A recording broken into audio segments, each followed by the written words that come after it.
Thank you for joining. We are trying to be on time, but there's many people who are joining, so we'll start just with a quick introduction. So some of you might know me. My name is Ophir Gutelzon. I'm co-founder of UnXeptable. We started UnXeptable back in 2020, where our basic assumption was that an indicted prime minister is really unacceptable. And we are now dealing with a prime minister who is indicted, who is in court and running a war. So we'll talk about that. We were protesting over the last 10 months before October 7th in over 60 cities around the country, around the world, in the US for saving Israeli democracy. And we are here today to discuss the continued threat of the Netanyahu government to end this crisis and lead Israel to a day after and the release of the hostages. I want to thank all the community for all the support you're giving us. Keep supporting us. I think that it's going to be a long run to not just, as we know, saving Israeli democracy, but basically to building a better Israel and strengthening democracy. We are joined today by Uzi Arad and Ami Dror.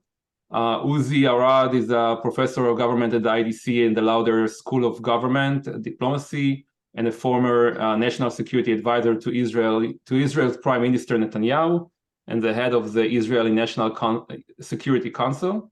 During Netanyahu's first term as Prime Minister, Dr. Arad was his foreign policy advisor. And we're also joined by Ami Dror, is an Israeli leadership expert, entrepreneur, educator, author, activist, and one of the leaders of the pro-democracy movement in Israel. Before he became an entrepreneur, Ami served as a captain in the Israeli Secret Service and diplomat at the Israeli Ministries of Foreign Affairs. And for those of you who are joining, I was updating before that unfortunately David Meidan had a personal matter in the last minute, and we are very fortunate that Uzi joined us. And I'm sure that we'll figure out another time for David to join us. So we are going to start with a couple of questions to Uzi, and then we are going to move forward to Ami and take questions from the chat. So please share your question on the chat. So Uzi, you told us you're now in Tel Aviv. I read your assessment on after the Oppenheimer movie came out on Haaretz, where you were talking about both Netanyahu's people that he is assigning to critical places in the country. I also read a lot about your analysis about the threats to Israel before October 7th. So I wanted to ask you, now that we all know that you warned the security threat of Israel before October 7th, what was your analysis before and what your analysis now that it happened? Well, I'm still, as many Israelis are today, still overwhelmed by the shock of this surprise attack to which we were subjected on October 7th. Because one should know that there's nothing more terrible than can happen to states or international affairs than to be attacked. The very notion of being attacked is to be at a very strong disadvantage. The attacker chose the timing, chose the method, and attacked you. And in our case, it was even an invasive attack in which certain amount of troops penetrated Israeli sovereign territory and did so. So an attack is bad enough. But when it is coupled by utter surprise, it becomes devastating. And this is the second thing that happened to us the same day. And that was a defining event. And in many ways, many Israelis in their own heart do have a certain lingering fear that this may shake the very foundations of our security, and that this could be followed by further shocks, either escalation or further weakening of Israel's position. But what complicates the matter is that it came immediately after another kind of an attack, and that was an internal attack, a situation that developed in Israel, which some have characterized almost like a civil war, in which, because of certain initiatives which were followed by the prime minister, who thought that he could leverage the political advantage that he acquired in the elections, and essentially he tried to railroad what amounts to no less than, say, a coup, an internal coup that would guarantee him impunity from what he fears, but at the cost of turning Israel, losing completely its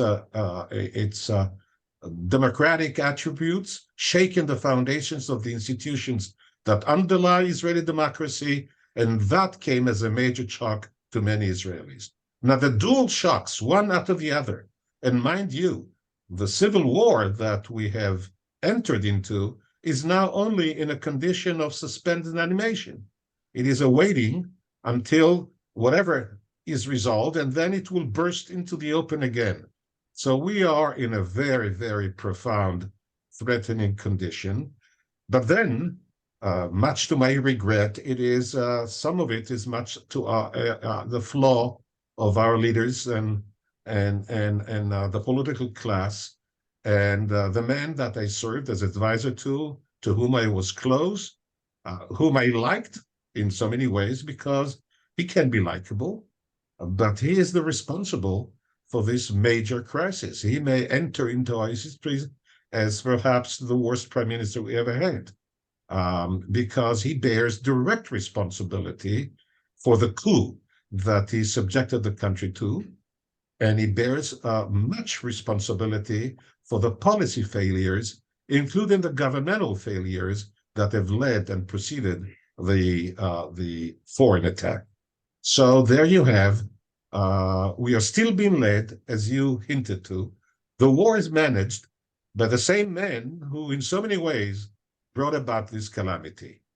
How can we get and extricate ourselves from this condition, which is completely thankless? We will not resolve the issue as long as this leadership stays in power, the prime minister and his coalition partners, and this is a challenge that is still confronting us. And when you looked into the situation and the attack, I mean, maybe you can explain more about the doctrine that was pushing Hamas to be able to attack us in such a vicious way, and the strength of, I mean, and the discussion about, I mean, we just read in New York Times, in other places, how financially the Hamas, people knew how much money Hamas is getting, and we know about the suitcases that we call them from Qataris going, I mean, where Netanyahu was aware about all of that, to your knowledge, and is it a doctrine that basically failed? It is a doctrine that failed, of course, but it was flawed from the very outset. It was, in fact, a house of cards of all kinds of presumptions that were then packaged into presenting a theory or a doctrine, but from the very first moment, it was not based on realistic premises. Now, what was a doctrine? The elements were that one could contain the aggression from the Hamas through a combined input of some deterrent and some inducements, the inducement being in the form of money, as you said, but also in allowing certain economic privileges like laborers coming into Israel, and that this expedient package of deterrent that was presumed to be in place, but in fact there was nothing of it, as we saw happening, that this combination would suffice. Then it was based also on a political interest to separate Gaza from the Palestinian Authority, which controls the West Bank, and essentially look at the West Bank Palestinian Authority as the real enemy.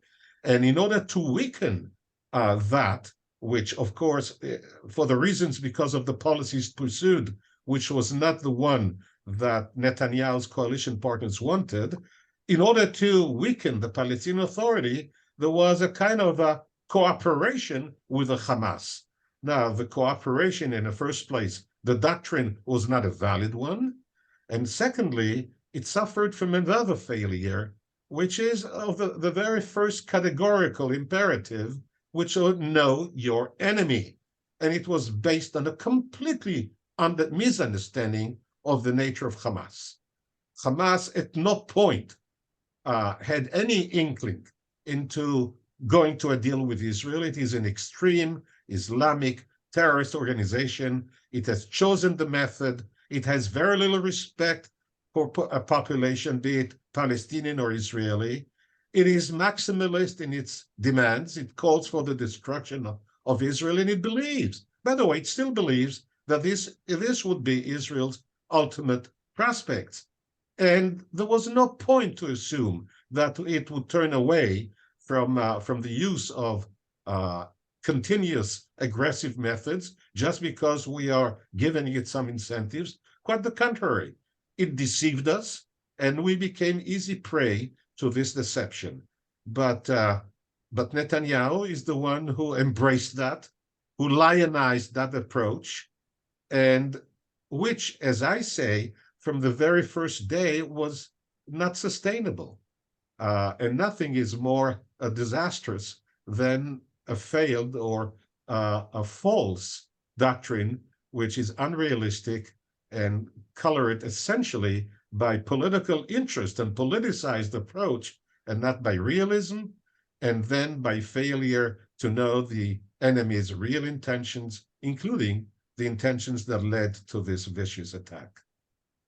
And one of the probably most amazing thing that happened in this attack, not just occupying cities, I think it probably may be the first time since 48 inside Israel, but of course the hostages and the kidnapping of Hamas of hundreds of civilians. And one of the questions I planned to ask David was can we trust this government to get the best deal or to initiate hostages negotiation? Or one of the things we are seeing is that there is no talk about the day after, and therefore there is a question of, is this war keep going because it's Netanyahu political interest? And if so, are the hostages are at risk because of that? That's a very important question you pose. The issue of hostage taking and negotiations over hostages release, one way or another. This became a kind of an international practice. We have incidents, for example, in the business world in which criminals kidnap people for ransom. And this situation is familiar to many, and it is very much on the international agenda. With Hamas, the practice of capturing hostages, then negotiating their release, has become their own specialty. From the very first day, the very first attempts that they conducted on the West Bank, they were the one who championed the habit of kidnapping for the purpose of negotiating over. Now, this became, in the first place, that's a central tactic of theirs, and we should have known that. Now, the process of negotiating that is inordinately difficult because it entails very sophisticated bargaining, which has a rationale of their own. Now, David, my colleague, David Meidan, was the head of our team that negotiated the release of Gilad Shalit. Now, in one sense, he succeeded because he is a master of that. David, one has to have the competencies and the understanding of the dynamics of this very, very tricky negotiation, and David has succeeded. But look at the nature of the deal that he led to. The release of one innocent soldier who fell captive because of his stupidity. We had to release him. The poor guy suffered in a dungeon in Gaza for 5 years in return for more than 1,000 hardcore terrorists, including the one who's now leading the Gaza activities, Sinwar. Now, the very thought of you exchange one low-ranking officer in return for 1,000, many of whom would return to the practice of terrorism, distorted the whole formula of future negotiations. We have conditioned the Hamas to be to negotiate in which they can call the cards and play tricks on us. Now, let me tell for the record, I voted against the hostage release. And I was very tormented by this moral choice. But I thought it was my responsibility. And when I factored the expected death in the future as a result of the release of practicing terrorists was greater than the loss or the captivity of one. That's why I voted against. But I was in a minority, and I was not an elected official, so my position was different. But yet, that is now at the backdrop in the current negotiations. Now, in the current negotiations, you have another factor. Before, the whole nature of the exchange was Israeli captive civilians or soldiers in return for Palestinian prisoners. Now the trade-off is different. It is the conduct of our activities, the conduct of our war in return for the release. And what we have to do essentially is to stop degrading or suppressing the Hamas in return for the release of those poor souls who were taken away and captured. And our leadership believes that is a moral imperative of us because of the circumstances under which they were captured, that we have to give the highest priority to their release, possibly through the accepting the notion that we have to slow down on the intensity of the fighting, if only in return for those many, many who are still in captivity. And and that's kind of like bringing me to in a way the last question. I mean, like, so we are seeing right now on the streets obviously the hostages family and the bereaved family who are basically saying this is the contract between the country and its citizen has been broken, and the most important thing of this war right now is the first priority should be release the hostages. And then we could have dealt with Hamas 12 years ago, and we could deal with Hamas later. Do you think that just to be on the record, I'm like I also support that in a way. The question is like, do you feel like the activity? I mean, Gal Hirsch, which is a controversial person that Netanyahu put in charge to manage the hostages, he criticized the hostages family and told them that their protest is impacting negotiation success, or maybe even winning the war. I mean, do you think that there is a connection, and is there anything that we should do different, or we should keep putting the pressure on the government to make the hostages first priority? Well, this situation we're in, as I hinted before, we're still confronted with an internal crisis, and now we have an external crisis, which could also escalate into a multi-front escalation. It is very complex. And it also involves many moral and ethical considerations, not just simplistic, let's say, realpolitik or strategic considerations.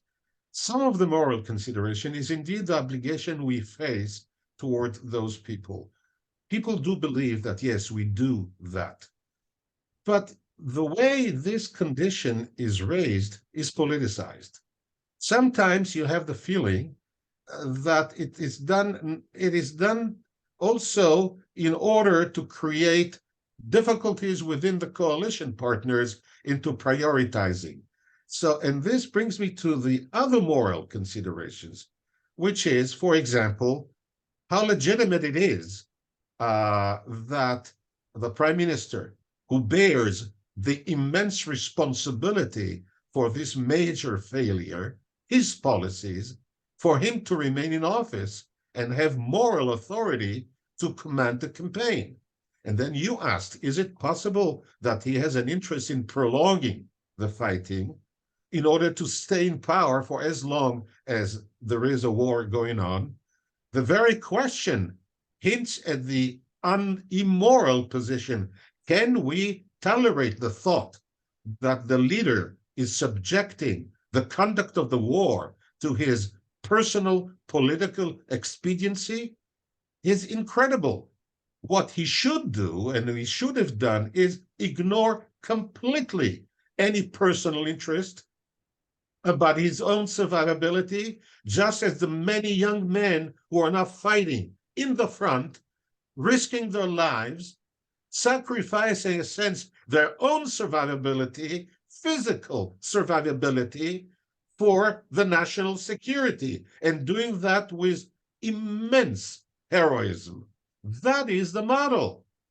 But now some believe that we should accept as a matter of life and existence that a leader can stay in power and manage the war not in accordance with what is the national interest, but because of his political survivability. And by the way, why his political survivability is at risk? Because he's under indictment and he wants to obtain impunity. Nothing is more criminal than this. Now, before that, you mentioned the Oppenheimer thing.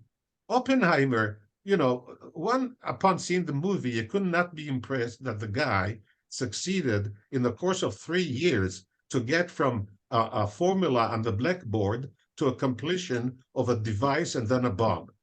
Such speed of something that has not been engineered before is an immense managerial and scientific accomplishment. But why did he do it? Because he really assembled the best, the very best in the field. I wrote that article in order to show the contradiction between the way Netanyahu is choosing the people. Instead of putting in responsibility officials in the security domain, in the military domain, and even his political ministers, the best that there exist, he practically did a caricature of it. And some of the ministers that he has chosen are either criminal already, such as Ben-Gvir, who has been put in charge of no less national security. That's a travesty. And then the other, I must tell you in all honesty, are clowns. It is the deliberate. Now, why did he choose them? Because Netanyahu has the habit of ignoring the suitability of people to their position, and he chooses those who would support him on his personal agenda. And that very choice of appointments is a criminal one. And also, we see the results on the battlefield. The battlefield itself now today is the product of the people who brought to this point. And in that sense, it's the entire group of people. You mentioned Gal Hirsch. Who is Gal Hirsch? Does he have any background in hostage negotiations? Zero. So why was he chosen? Because he was a Likud candidate. Thank End you. of story. Yeah, it's unfortunately it's not the end of the story yet. It's just the beginning, and it's a great segue moving to Ami, and so we'll be back in back to take questions after we talk to Ami. Thank you, Uzi, again.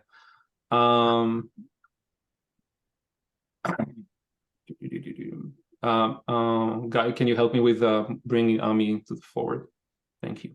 So Ami is someone I get to know not too many months ago, as part of us working and bringing trying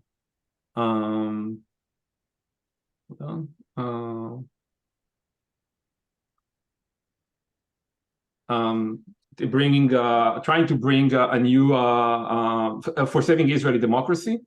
Ami, where are you now located? I'm actually now in a town called Ganei Tikva. I just met 300 people here that are rallying against this government. So we spoke for 2 hours. So on October 7th, we were planning to mark a significant date, the 40th week of the protest movement. Many of us talked about this week as the week that something is going to happen. I mean, this was like 40 weeks, labor, I mean, all those connotations. We would never imagine that something like that would happen in the 40th week. Where the attack found you, caught you? Oh my God! I was running by the beach with a friend that used to be with me in the Israeli Secret Service, And we start getting messages from friends, and it probably took us like 30 minutes to understand that this is something we never seen before. And yeah, like in my worst nightmares, I would not dream of something like this that could happen in Israel. So as Uzi said, I think we are all in a state of shock after the event. And the state of shock came even though we couldn't imagine, we did talk a lot about how this government is not professional, how we are risking the alarms came from the brothers and sisters in arms and others, and even Gallant and the chief of staff. And we were worried that our enemies are basically taking advantage of that. And still we were in shock. But it didn't, the shock even, I was even in shock after October 7th, looking at what the government or the body of the government was actually doing or not doing following the event. We were hours without security on the border, but then the government is not actually, did do nothing for the people. Can you talk more about the situation now or in the last 2 months? So when Uzi was Netanyahu's security advisor, I was Netanyahu's head of security. So I think we both spent many years with Netanyahu, but in different parts. And for me, getting involved in this entire protest movement was exactly what Uzi said at the end. We saw, and I saw, that the people that are leading the country are being chosen on purpose not to fit their role. You choose the minister of finance that doesn't know anything about the economy. You choose the minister of internal security that is a convicted terrorist. This is not by a mistake, and I think Uzi was light on Netanyahu here. This was done clearly on purpose. Not only that they will not ask him hard questions, it's also to enlighten himself as a leader. With everybody's terrible around you, you're supposed to stand out, and that's what made us all go to the streets. Our only rule was to be nonviolent. And we did everything in our power, first of all, to stop the coup.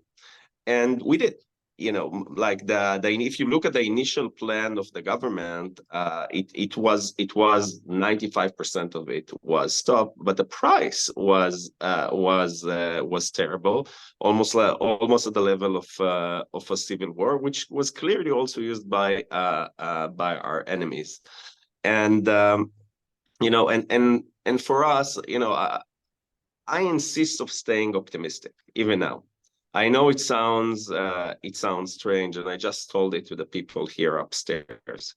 I think that the fact that hundreds of thousands of Israelis decided to fight for their country, and this is exactly, Ophir, what you asked. When, like, few hours after the war started, we all started our own security room that will start pulling people from their houses, rescuing people, and it went, anything from providing them with housing, with food, raising money. All of it was done by the members of the protest movement, because we were very organized with anything from our WhatsApp groups. We knew each other. We had strong connections with each other. So we immediately rallied into that, and it's still operating to a certain level.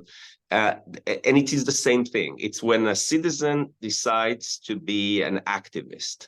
And we have a lot of activists, but we failed in the fact that we didn't manage to send Netanyahu away from our life, and naturally is racist and horrible partners in the government, and we all paid the price, and we're still paying the price.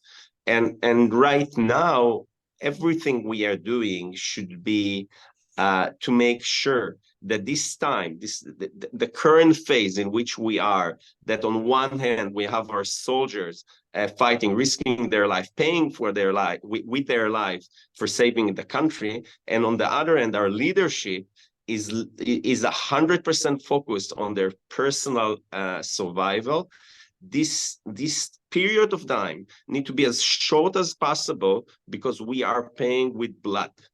And this is where all of us are trying to go right now to make sure that it will be as short as possible, that we will have professional leaders in this country, that we will have a leadership in this country that this nation, that these people deserve to have. Ami, I remember that when we started to talk about the judicial overall, like back in, it's crazy, it's almost January, it's almost a year now, there was a basic misunderstanding in people didn't know understand politics in Israel about why it's wrong to get a politician appointing judges. Putting this aside, I think that there is a lot of questions coming up about people we keep asking ourselves, like, we should remove Netanyahu now during war or not during war. Is it even possible? Like, can you explain a little bit about the politics behind it? Like, what can be done in order to replace leadership now and not waiting for? Do we need to wait 4 years for new elections, or is it possible to do it in a matter of 3 to 6 months? Okay, so I'm about to answer in a second, but I also want to make sure that everybody understands that our problem is not only Netanyahu. The problem is Netanyahu and his government right now. So if you look, for example, at the hostages, whether you agree with the deal or disagree with the deal, and you have somebody like Itamar Ben-Gvir and Smotrich, that you know that they will block it from the inside the government, you cannot have them. So one option that we have in Israel is to actually elect a new government and a new prime minister with the same parliament. So it's enough right now that 5 members of the coalition will join people from the opposition, and they can choose a new government with a new prime minister, and you do not dissolve the parliament. They can continue like this. And so this is one option. What's needed for that is that 5 people from the coalition will team with the opposition, and they will enact a new government. This is naturally. And this is similar to what Chamberlain government was like in the UK happened during World War II. Yeah. Exactly. And this is, of course, the preferable option, because you don't want to go into elections right now if you can avoid it, because, we're fighting. But because of the urgency and the sense of time and the fact that this war, as it is managed right now, is hurting our relationship with the world, it doesn't lead us to a positive outcome of the war. It can even lead us to some type of a Vietnam War right now. The sense of urgency is very high. So if this option is not a viable option, the second option is that 5 people from within this coalition just choose to end the term of this parliament. And then in a matter of 3 months, you will head into elections. And we see the polls. The polls are showing a massive win for the opposition powers, because people saw that Netanyahu is a bluff. But that means that you will have a transition government led by Netanyahu until you head to this election. And even this transition government is dangerous, but it will allow us to start some processes. So those are the 2 options. But in order to get to any of them, what we need 5 people. 5 people that will be brave enough to follow their conscience and to have a basic sense of morality and responsibility for their country more than for themselves. And this is our problem. And the only way we can get there is by pressuring them. And this is our internal pressure in Israel via protest, etc., as much as it's horrible to do it during a war, and the international pressure on this government for exactly the same reason, because it goes even beyond Israel. It goes even beyond our personal trauma. We see what's going on now with the Houthis. We are aware of Lebanon. We are aware of Iran. We have a group of incompetent people running the state of Israel, battling a group of anti-Semite, dangerous terrorists, and we are all in their hands right now, and we need to change it. And the only way we can do it, making sure we have a proper leadership that will manage the state of Israel. And you mentioned the global arena, and obviously we are very thankful to President Biden and the U.S. administration for standing with Israel from day one and blocking the pressure while we are trying to eradicate Hamas. But obviously one of the challenges that we currently see, maybe you can talk about more about it, is the challenge of this government, and Netanyahu needs to kind of like be working with Biden while talking to his base about and avoiding the day after the war discussion. I mean, is that something? Is that another reason why we have to change? Why we cannot wait for the day after the war to start talking about removal of the government?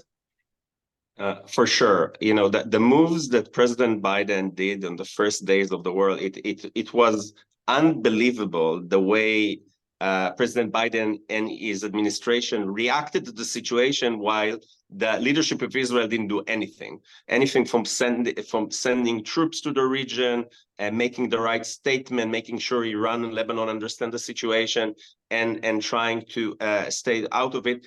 I will give it almost like a perfect score for the reaction of President Biden and administration as the war started.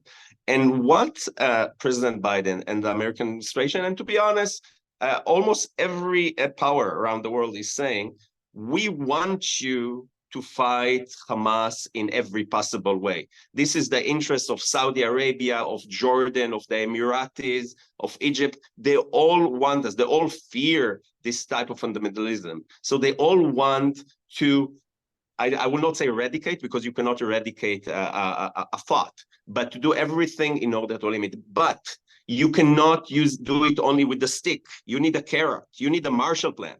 You need to speak about a future. And there is opportunity. There is actually opportunity in Gaza to build something better. And the only thing you need to do is to talk about it. But then you have an Israeli prime minister that is so fearful of his personal indictment charges that he's afraid to speak with a racist that were convicting in terrorism to do that. And as a result, you know, there is a problem for President Biden that's trying to protect Israel in the UN, etc. And on the same time, is trying to protect somebody that is in bed with a terrorist. So this is it's a tragedy. And I think the American administration are becoming more and more vocal about it, as they should. And we Israelis, we need to identify it and also be very vocal about it, because again, it's not only a war of Israel. It is a war exactly like Ukraine. You have the evil acts that goes from Tehran, etc., Russia, etc., that is going after the liberal democracies of the world. This is the war. It's happening all over the world, and we need to play our role. We need to play our role in defending our country, defeating Hamas, eliminating as much as we can, but also to represent values, to show that we have ethics, etc. And we cannot do it with the current government in Israel. It's just like impossible. This is why the sense of urgency is so high. And it seems like I mean, I'm hearing from the previous protest movement leader that this is going to be a new protest. It's not the same protest. It's not the same people. I mean, like, we're seeing tents of or sit-ins of bereaved families, hostages families, displaced people that are now like over 200,000, I think I heard. That didn't get back to home and are still living in hotels. What do you think? What is the future of this protest movement? And or it's not the protest movement. It's a new protest movement. How do you see it working? And maybe you can talk more about what's happening this Sunday or Saturday, sorry, and going forward. Okay, so what is the protest movement? The protest movement is people, right? But what do? We have distribution channels. We have the ability, anything from social media to WhatsApp groups. and we had a certain form of leadership, people that Israelis recognize on stages, etc., give speeches. Now you have a much bigger trauma. You have people that lost their families. You have people that their families are hostages right now, and clearly they need to be the voice. They need to be, and we are just becoming a supporting, like the old protest people like me. We're just becoming a supporting act right now. But as I said before, this is the same thing. That the coup attempt is not over. You know, the playbook of a dictator is to start a war. Like the old threat is still here. But right now, what you see on the stage is you see people that had suffered a personal severe trauma, and clearly their voice is much louder than ours. So for the last couple of weeks, 3 weeks, we started to encourage people to get out of the street. It's tough. It's very tough. Like half of our people are actually serving right now in Gaza. It's like, you know, we have people that their family members are there, and then you tell them, while your child is fighting in Gaza, come out to the street and protest against the government. It's very tough. So we started to build this habit, and we've been doing it. And I hope that this Saturday in Bima Square in Tel Aviv, I hope we'll see tens of thousands. Last weekend we had like 8 or 10. And in starting, you need to be in a mental space that allow you to block it. But I think there is something that people did understand after the killing of the 3 hostages by the IDF.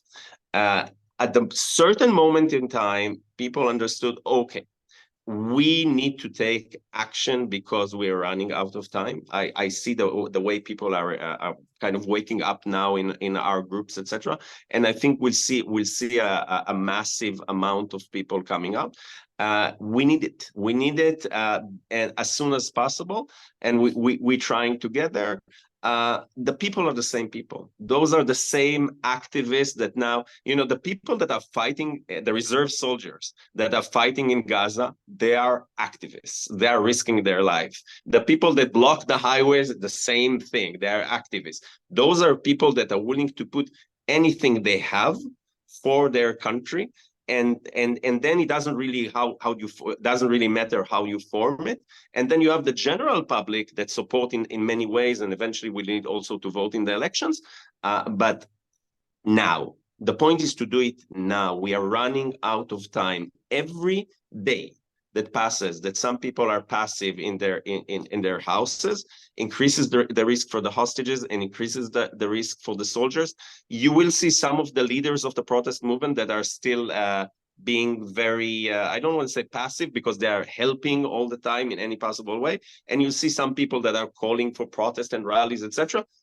It doesn't really matter. We just need to be there and to demand the change as soon as we can, and we need all the support we can. And I think this Saturday we will see a major change in this field. And then it's bringing us to I mean, I will start to take some questions from the audience. I only see them on the chat, so you don't see them. So I'll start to pick up a couple of them. I mean, the obvious question is that everyone is asking is like, what can we do from here? And I just want to say something before that. I mean, like one other thing that is happening in the US and around the world is kind of like another tragedy that is falling on us, which is the anti-Semitism rise.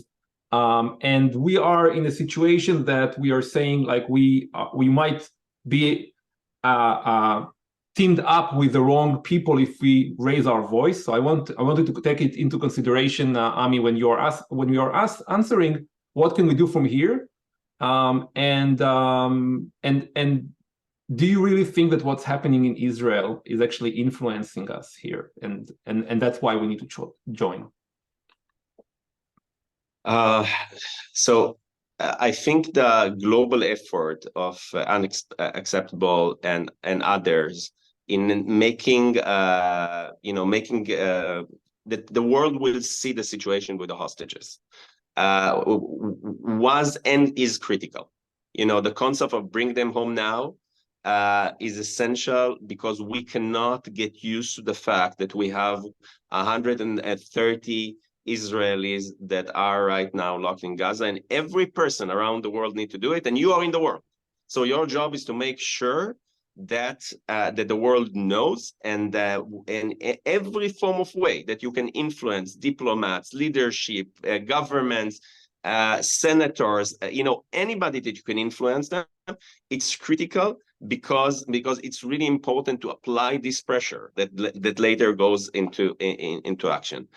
In parallel to that, like you did before, I think that we need to make sure that we delegitimize the Israeli government, and any member of the Israeli government or the coalition that steps their foot in the United States of America or any other country should be, we should put the flashlight on them and say, they do not represent us, and again do the same efforts, because we know from the old protests that two things work. One is the masses, that the government Netanyahu was worried about, that he will lose people from his coalition. The other one is the way which we've been chasing them all around the world, because then they don't enjoy the privileges of being his puppets. So I would say two things. On one end, bring them home now, fight anti-Semitism. Everything you guys been doing, it's just remarkable. Keep doing it. Don't stop. And if they ever come over to you guys, make sure you do what we do to them here. Thank you. Uzi, I'll bring Uzi forward. Hold on. Ask to unmute. And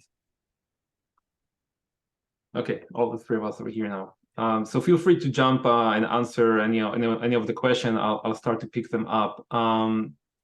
So if there is any effort that you are aware of that is part of international aspect to put more pressure on bringing on a hostage deal, and is it? I mean, what we read from here is that the cabinet is actually divided, and you were talking about it before. I mean, the cabinet is not really on the same page. So where, again, we are debating between focusing on the Red Cross, on the Qataris, on supporting obviously working with the local officials to make sure that the Congress is doing more. If there is any one of those that is more relevant than the other to expedite the hostage release? Well, there is underway, as we all know, constant contacts, negotiations, and discussions among different parties to this process from the international world. A key player, of course, in the United States, who has become a major player in the whole affair for its own good reasons, but is also present there in a position, for example, to influence the Qatari position.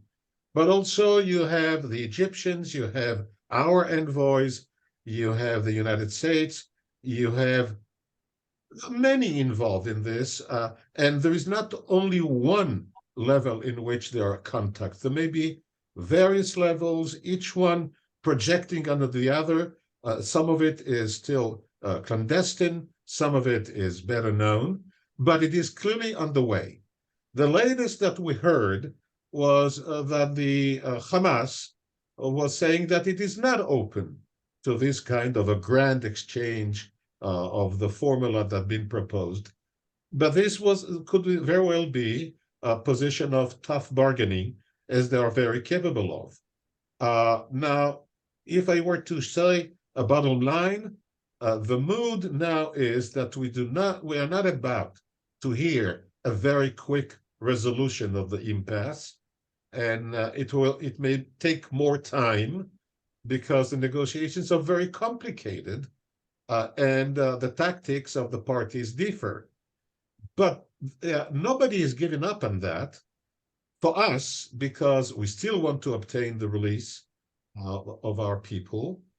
Other people have also other nationalities among the hostages, so they have their interest.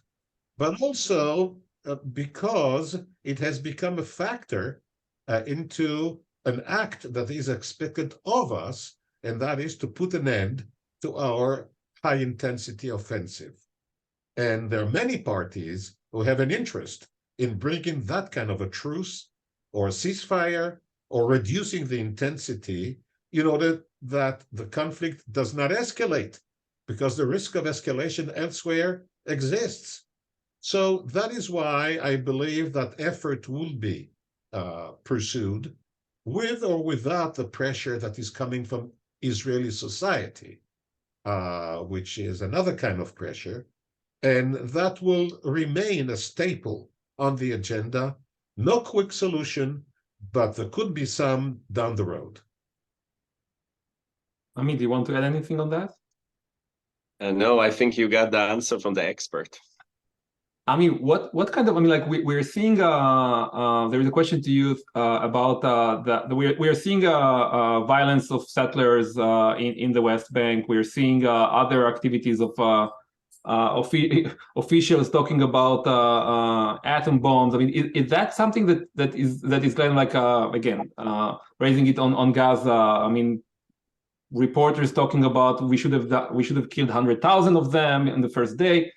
This is all affecting here our ability to justify what's the eradication of Hamas. But locally in Israel, is that something that the Israelis talking about? Is that something that they're worried, I mean, in the day after, that is actually hurting Israel? Or that's currently, we're still in the state of shock and no one is talking about it locally? You know, when you normalize the fact that you have a person that was convicted in terrorism as a minister in the Israeli government, and that their agenda is actually Jewish supremacy. That's what it is. You know, Netanyahu legitimized them. Netanyahu brought him into their government. So don't be surprised that one of the ministers there will say, you know, let's use you know, whatever weapon in order to kill them. This is why we have to delegitimize this government, which is dangerous for Israel. And I think the role of your organization is to make sure that people around the world understand that we have a group of fundamentals that should never been allowed into the parliament, or definitely not into the cabinet room, and that are sitting there.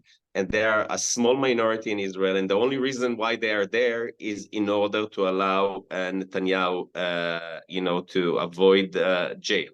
That's the story behind it, and they allow themselves to say all those things. It's a tiny minority in Israel. We need to make sure they are a tiny minority, because when you take a tiny minority and you put them in positions of power, they are not so small anymore. But they clearly do not represent the Israeli public. They damaged Israel. You know, some of them will even claim that what happened to us on October 7th is actually a good thing. You know, because now they can do, you know, they believe the Jewish state should also include Jordan and Syria. But again, we're talking about a minority, a very small minority, very radical.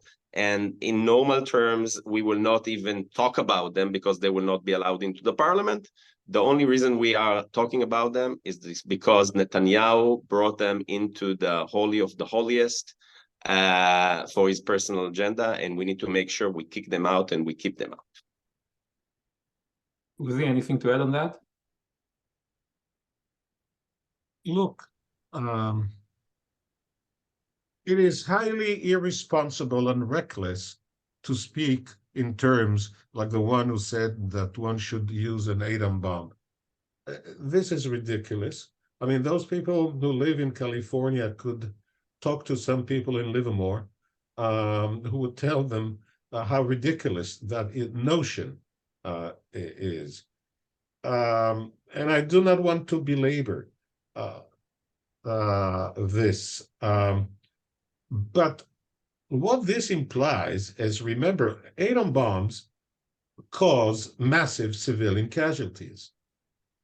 The very notion of the causation of large-scale civilian casualties with conventional bombs, even that is, in some ways, inhumane.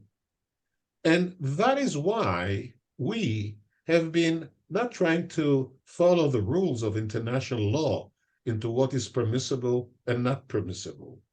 but we had to exercise as much restraint as we could not to cause either what is called collateral damage or any damage to civilians. It is the tragedy of this condition that the Hamas itself has placed the citizens of the Gaza as human shields and is deliberately sacrificing them with an equal amount of cruelty against their own kin as they've shown against us. And that is what places them beyond the pale. But we should also follow the rules that govern us morally. And that is why myself, I have been always critical of the strategy of carpet bombing, a strategy that, yes, America has pursued over Hanoi during the, I do not want to talk about World War II, which is not the case, but there have been practices of such done, including in the case of Vietnam. And as you know, it was neither effective nor moral. We should refrain from that, even on the conditions in which the Hamas is using that restraint of ours as a shield for their own preservation. And we should follow that as much as we could. And we are doing that. In fact, we are risking the lives of our own people in the process of being cautious not to create unnecessary and uncalled for losses among the civilian population on the other side. This is one of the tragedies of this conflict, that we are confronted with such a cynical, brutal, lawless enemy, and we have to defend ourselves. But at the same time, we have to be not to rely on tactics of deterrence through that kind of punishment. A much more effective strategy of deterrence is what is called decapitation, which is going after their commanders. In the first place, you simply take the penalty to the culprit. They are the commanders, they should pay the price. Secondly, it has shown to play and have a deterrent effect on the Hamas and on others. So this is the strategy that we will probably be pursuing, and which probably will be at the same time slightly more effective, but certainly much more restrained in the use of force, as we've been compelled until now. And I think we should continue to do that. We should fight, as you say, legally, as liberal democracies are committed to. And we are committed to that. Yeah. Uzi and Ami, thank you so much for joining. Any other closing words to the people? We have about 340 people on the call. Ami, what are your any other words? Just keep fighting. This war and a moral war as well goes way beyond Israel and the US, and we need all liberal Democrats all around the world needs to work together. The threats are not limited to here. The threats are very relevant to the US and other countries. So keep fighting. We cannot be passive with this challenge. Yeah. And again, the fight is definitely needed on both sides of this. To stay, I mean, I keep telling people that just to think that the judicial overhaul would have passed and we were right now in a war, right? What would that be look like? Uzi, any other? Yes, I want to look. One thing in which we were pleasantly surprised was the attitude taken by President Biden. Now, can I use a vulgarity on this show? And you could. Yes. Biden, whenever we walked in the White House and Biden would come behind me, he's tall and I'm the opposite. He would put his hand around my shoulders and whisper to my ear the following thing: remember, I am your best fucking friend here, which he is and he was. And this is much to the credit of his leadership and of the United States that he represents. He acted not only in our support, he supported the right cause, doing that with the best principle, American principles of morality, not just Israel's. I hope that we'll preserve that friendship, irrespective of the vicissitudes of American politics. I think we should even solidify the alliance that exists between, as Amit said, between the liberal democracies of the world in the fights in which they have against fundamentalist, extremist, murderous organizations, which are common enemies. And in that context, the alliance with America and with the American people is essential. It is at the same time moral, but also practical. And we've been in this battle together, and it is essential that this friendship and alliance, which I've known firsthand, be advanced and pursued and not be eroded through all kinds of forces at work in America, which are American politics, but still, the good thing ought to be preserved. Thank you so much, Uzi. Ami, I see that you closed your video. Thank you so much. And we will set up a recording on the YouTube. We will set up, send an email to all those who signed up, and we will try to get you more information. And again, remember, I mean, the goal is to strengthen Israeli democracy in whatever way we can. Fighting this war and winning this war, defining by the definition of eradicating Hamas or bringing it to cancer level number 1 instead of number 4 right now. But also ending the finding a solution for that from the river to the sea. We'll find some peace between the people. Thank you so much, and we'll see you next time. Bye-bye. Thank you. Bye-bye.